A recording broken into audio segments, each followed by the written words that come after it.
it's Kelly with Kellyscards.ca, and welcome to this video.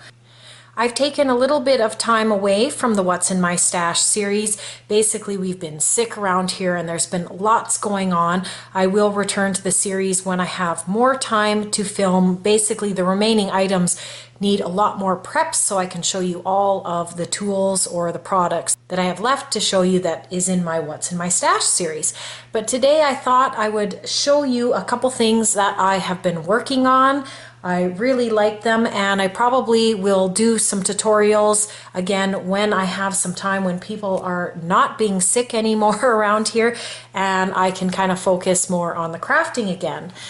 I want to show you a couple things I've been doing. I made this. This is a paper purse. I probably will change the closure on the next one I do. I'm not sure I like this big piece here, but basically this is the fold over. I've got a couple ribbons here rather as the handles on the purse. Really like this vintage paper. It's kind of a glossy paper, as you can see there, and basically this opens up like that. I've just got a Velcro closure and it opens up to the inside where I have some mats that will hold 4x6 photos. So I will be doing a tutorial on this. I thought it was quite simple to make up, and I just really want to find a different way to close it, though I'm not sure I care for that, but I will be kind of experimenting on that. And basically I took a punch just to cover up this edge and make it a little bit more prettier on here. This is a Martha Stewart punch, and then I punched there as well. And I added this flower here, just add a little bit more decoration. I wanted the paper to be the main focal point of this purse. Basically, I didn't want to have a lot of, metal on here that was heavy and was going to change the weight. I probably will do a few that are more embellished in the future. So I have this project, and then I thought that it would be nice to make some bookmarks for Christmas. So I got out some vintage papers and love this paper. This was a paper that you sanded and then you could show off the basically sanded area. So this was all one color, and then once I sanded it I got these clocks. Really like this. I just put it on some craft paper, put in an eyelet, and then I made my own tassels here on that one and this one here with the gold. This one's a little bit heavier for it, but like it. And then I also made this tassel here on this one with the map. And again, these ones, keeping them kind of simple with the ribbon and just kind of doing a little knot there at the top. And some I've rounded the edges. I thought this is kind of a really cool present you can give to somebody who likes to read books. And of course you can kind of change the paper to make it more themed that the person would like. I also started a couple vintage cards where I took some like papers, and what I've done is I've just sewn them together here. You can see all the sewing lines, and really love this as a backdrop. As soon as you start placing things on top, I mean, the background just is wonderful. So I started doing that, and I've got this one kind of mostly on the go here. I've got this beautiful geared die cut on the back. Really love that. And again, now that I put images on top, it's just going to be much more interesting to look at with this sewn area. And again, I love to incorporate the die cuts. So been making a few vintage cards as well. And now I'll show you a couple other pieces. So another thing that I was playing around with, and of course I was doing all this while the family's been sick and coughing and it was difficult to film, so instead I did some kind of, experimenting with papers. I thought it would be kind of cool to make like what I would call a home piece, something that would sit upon a shelf that you'd put on your shelf that would be, pleasing to look, and it would kind of be sitting there just like a picture or some kind of decorative element. So I used this idea. I kind of made this kind of like a portfolio type idea, and I used some Tim Holtz paper. I love this paper. This is from his Lost and Found collection, and this map, I just love this paper. I use some Spellbinders dies to make this, and a Simon Says stamp die for this butterfly. And then once you open it up, I've got this pocket which is basically about 1/4 of an inch wide, and I've made my gusset here 1/4 of an inch, so you can see how it closes, and everything closes nice and there's room for everything.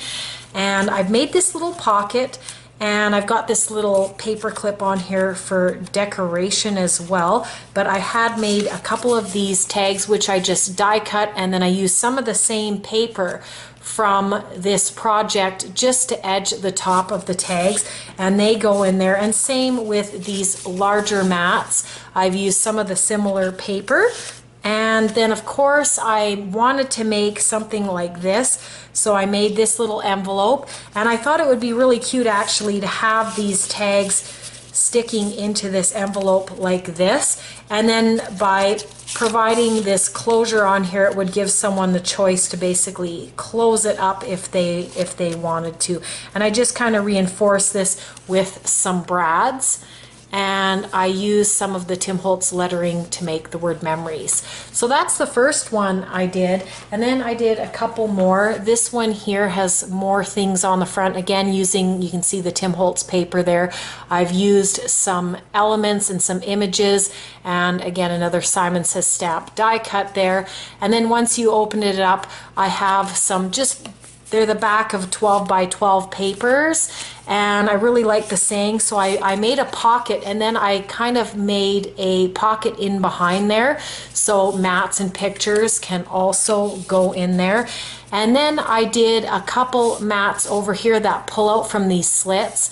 I think I've shown in other videos, like albums, that I've done this before, and really like this because it's just a nice place to put it. Everything fits perfect. I just love how these fit in here. And then of course I've used the punch on each of the ends just to add a little bit more decoration on the bottom here to close all of this up, because these have things going in.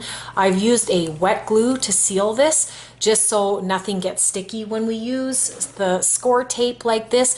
If I use this only at the bottom, which there is score tape here, but then above it I have a little bit of wet adhesive just so that the tags don't get stuck in this, and then they slide in and out perfectly and they don't get all gunked up at the bottom. So I made those two fancier ones, and then I was at a craft show and a customer asked me to make something a little bit more plainer that they could basically put pictures on. So I made this one for her. This has got these beautiful die cuts from Spellbinders, and I'm using this vintagey butterfly paper, and as you can see this one's a lot more plainer so she can put her pictures. And I've included this pocket that has basically a gusset in the side here just so that if she wants to put quite a lot of pictures in there, it will all fit. And then of course I've got my 1/4 of inch gusset in here as well, and just the paper is beautiful, so if she takes the pictures out she's going to see this beautiful butterfly. Really like that one. And I also made this one for her, and this one here has again this Spellbinders die. She really liked that, so I tried to incorporate that. I've done some sewing along the front, and there's a big spot here for a picture. And then once you go inside here, I've got the same paper that she really liked. I've just simply put a die cut here and done some sewing, and there's lots of room for a picture there. I've used some fancier paper within the pocket, and I've decorated the pocket, and again there's a lot more room for her to be able to put her pictures in. So I probably will be doing a tutorial on both what I'm going to call the home piece here, as well as this purse. And really like some of the little projects that I've been doing while my family has been sick. Luckily I was only sick for a little bit and was able to still kind of experiment with some things. So I hope you liked this video. You can check me out on my website at Kellyscards.ca. You can subscribe for more videos, and I hope everyone has a wonderful day.